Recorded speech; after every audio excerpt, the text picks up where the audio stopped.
In 1958, the Green Bay Packers won one game.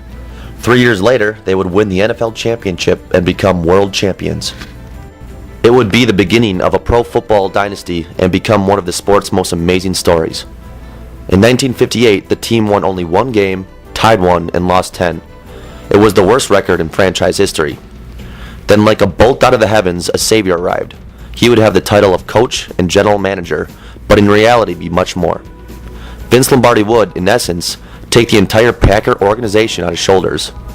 He took total control in 1959 and orchestrated an unbelievable turnaround.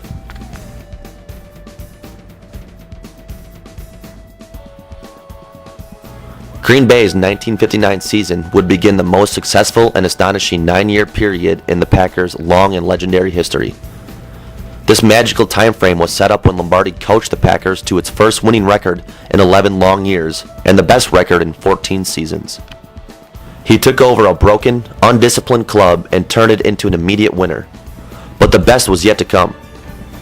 Between 1960 and 1967, the Packers won nearly 80% of their games and would post an 82, 23, and 4 record of unequaled NFL success in any 8-year period of time. No other NFL team has come close to this unbelievable success during a comparable time frame.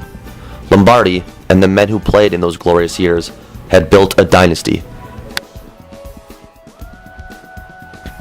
The rise of the Packer dynasty describes the beginning of that amazing period, starting with that first season in 1959 through the season of 1961 when the Packers would once again become world champions. This book takes the reader back in time to experience some of this legendary magic. What took place in Green Bay, Wisconsin in the 60s transcends the game of football. Millions witnessed it on television and thousands more in person. But what we have here is much more than another piece of Packer history.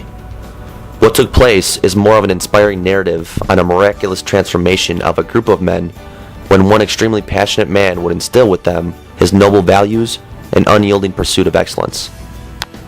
Lombardi was a practicing Catholic and attended Mass every morning of the week at St. Willibrod's Church.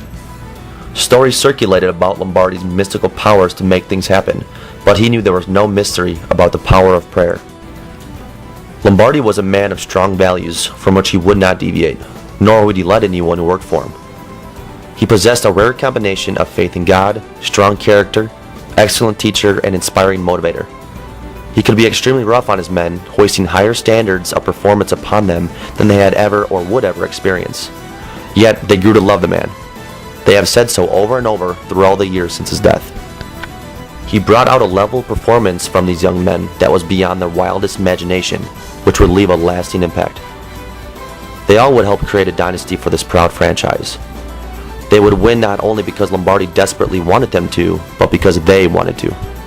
They not only learned and perfected how to win, but Lombardi also instilled in them the why. And yet, why does this adoration of this man and his players still go on? Maybe it's because excellence in any field always draws attention and emulation. These men, this team, and their leader were the epitome of success. In their chosen profession, it has never been equaled. It still stands as a beacon of excellence. David Zimmerman is the author of 5 other books of the Green Bay Packers. They include Lambeau Legends, Packer Profiles of Courage, In Search of a Hero, The Life and Times of Tony Canadeo, and Lambeau, the man behind the mystique. He also co-authored 2 books with his son Stephen, The History of the Green Bay Packers, Volumes 1 and 2. He has written over 25 books on diverse subjects and is presently a member of the board of directors of the Green Bay Packers Hall of Fame.